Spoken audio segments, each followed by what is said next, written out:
Welcome to the Downtown Dawgs. My name is Jimmy Rogers, and today we're talking about something bigger than football.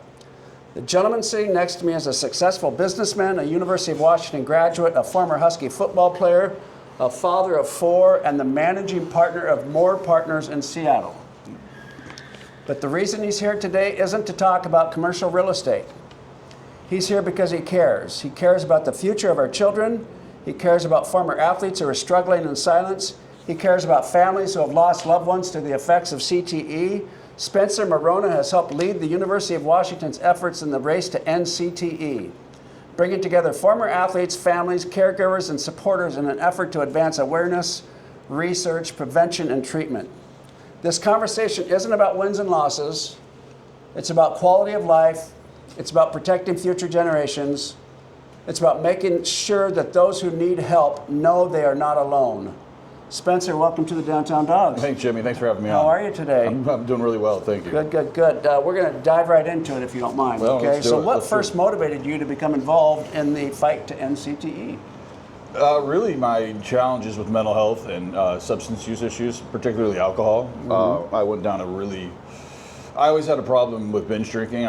My off button doesn't work really well, which is great in athletics and football and in business to a degree. But if I had 1 or 2 drinks, I would need 12, and that was a problem. And that was a weekend thing until I got into the working world, and more later on in life because it was too difficult to be hungover with 4 kids under the age of 28. And so I would say probably my alcoholism hit its worst in 2018.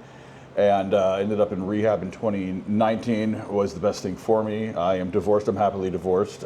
She's a good mom, but we weren't the best partners for each other.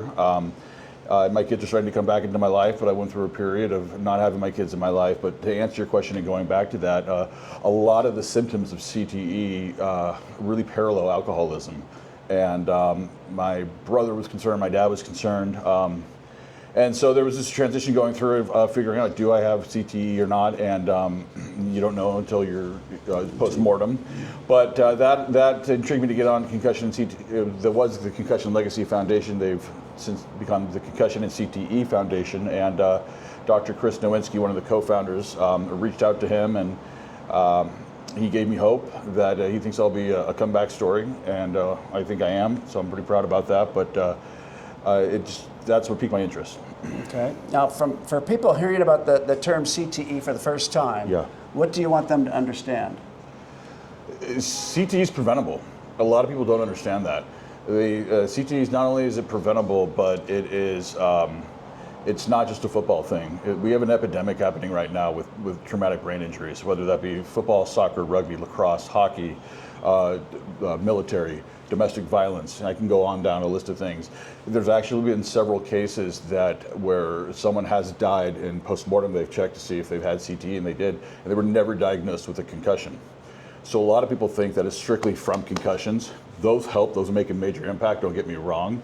One concussion can change a child's life tremendously. 40% of children who suffer a concussion will have a mental health disorder later in life. So that's something to be concerned about. But can you repeat that statistic Yeah, again? I'll slow down. I talk fast. No, you're okay. I just want to hear it again. There's a 40% chance of anxiety, depression, some type of mental health disorder will occur if a child suffers from a concussion.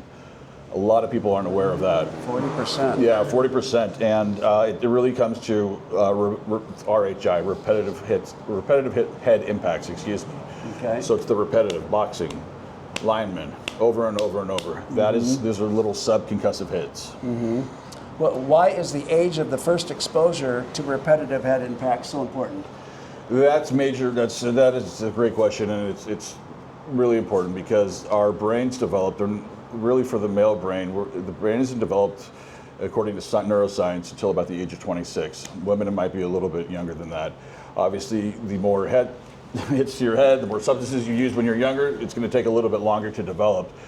But the cutoff seems to be around the age of 14. So there's a program that the Concussion and CTE Foundation that we're really pushing, calling Stop Hitting Kids in the Head.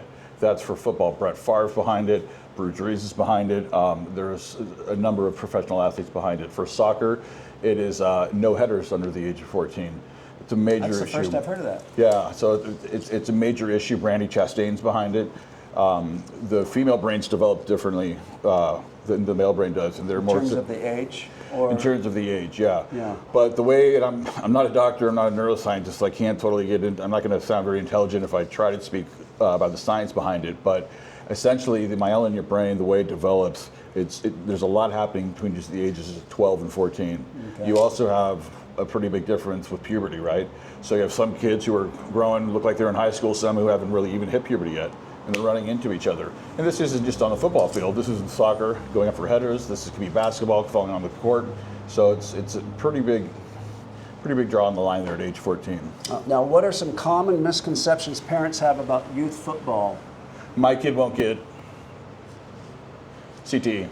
That's the number one. My kid won't get CTE. That only happens to the NFL players.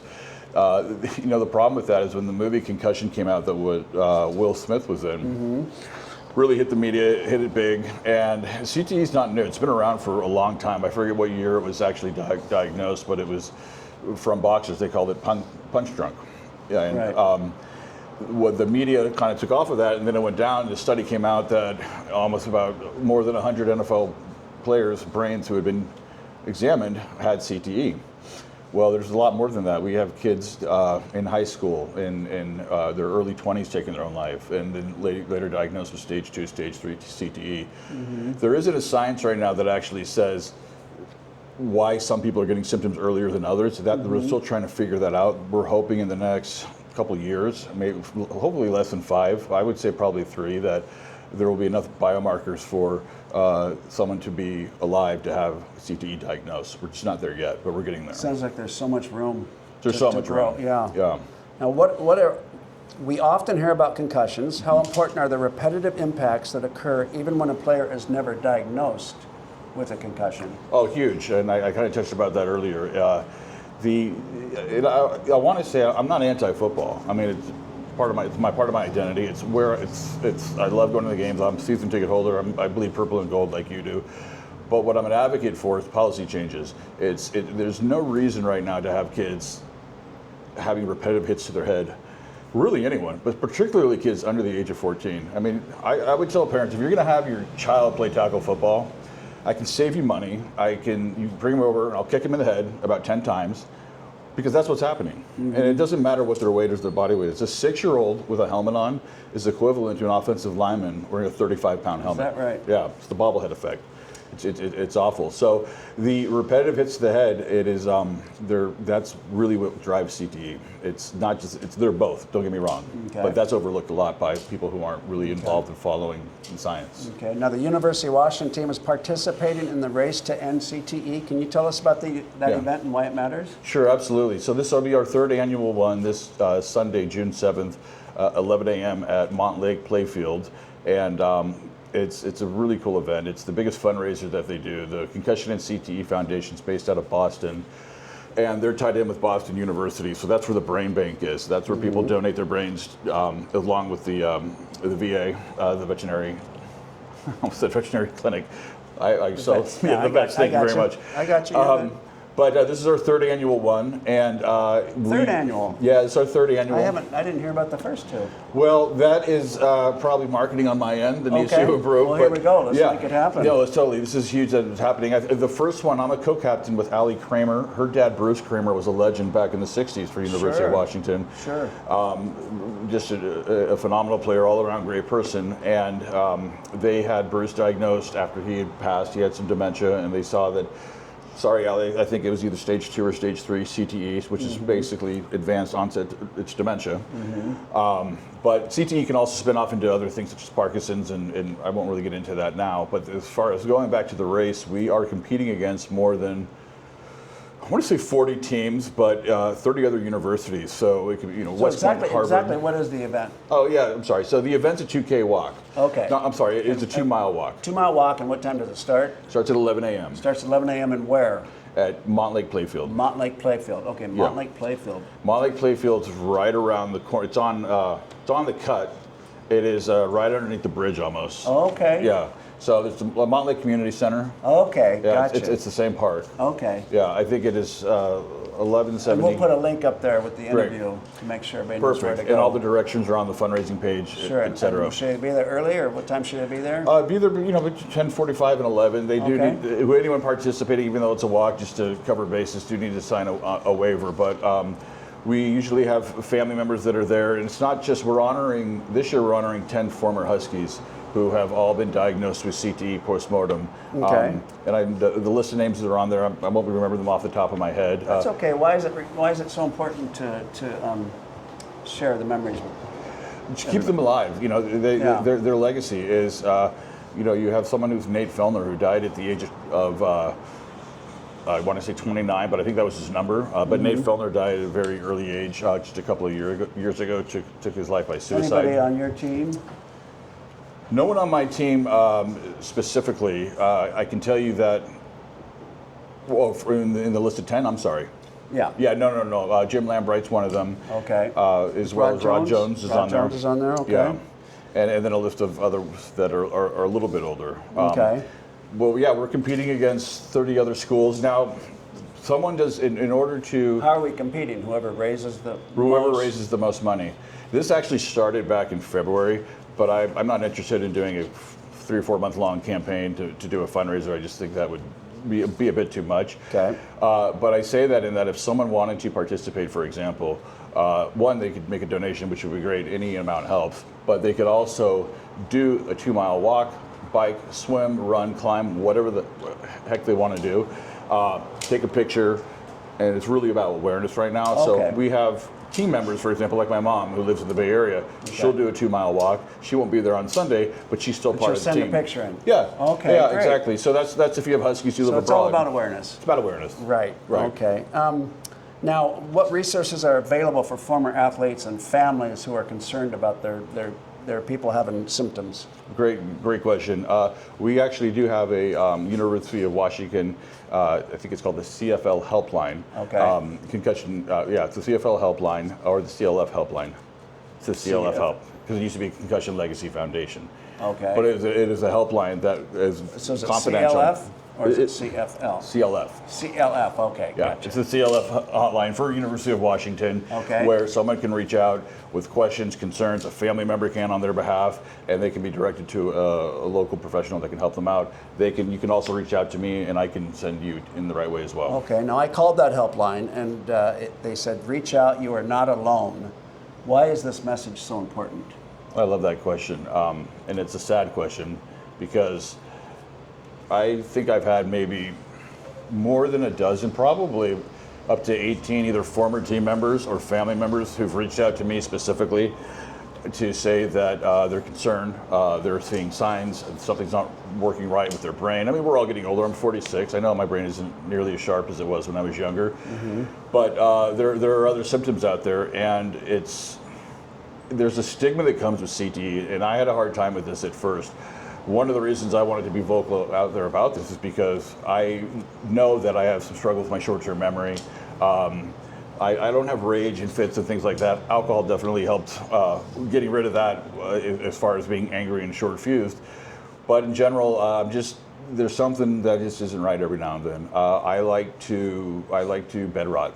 I have social anxiety now. I have ADHD now. Bed what? Bed rotting. Yeah. Bed rotting, which is very common when your dopamine's gone, just staying in bed and doom scrolling, as some people say it. Doom scrolling. Doom scrolling is the other Bed term rot. for it.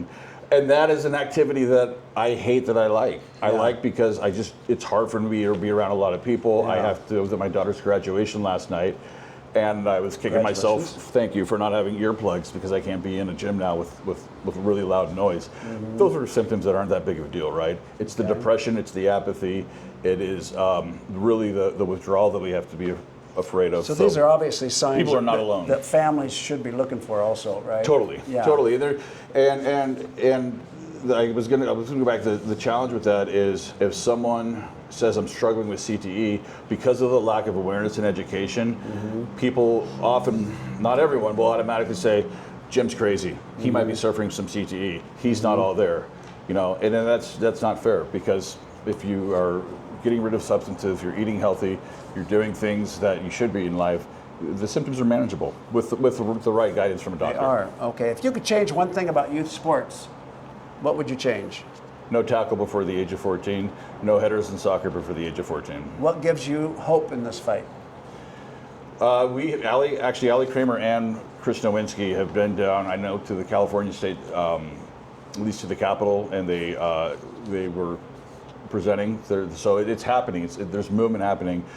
But when you think of like a state of Texas with youth football, that kind of brings down my hope. But I do think it'll end up being a state-by-state thing eventually. And I think the states in the South are going to probably take a little bit longer to come around. It's just a different culture down there with youth football. And 20 years from now, if a young athlete avoids suffering because of the awareness we're creating today, what would that mean to you? The world. I mean, that I almost get teary-eyed thinking about that. You know, all that I'm doing with reaching out and making awareness about concussion awareness and CTE, if one person that resonates, then it's worth it. Fantastic. And say the date and the time one more time for this event. It's June 7th, this Sunday at Marymore Park. Marymore, that's in Redmond. No. June 7th, this Sunday at Montlake Playfield, which is right around the corner. It's really close to where the Fremont Bridge interconnects into Eastlake. From the heart of Seattle, I'm Jimmy Rogers. He's Spencer Marona. Together, we are the Downtown Dogs. That's right. Thanks, Jimmy.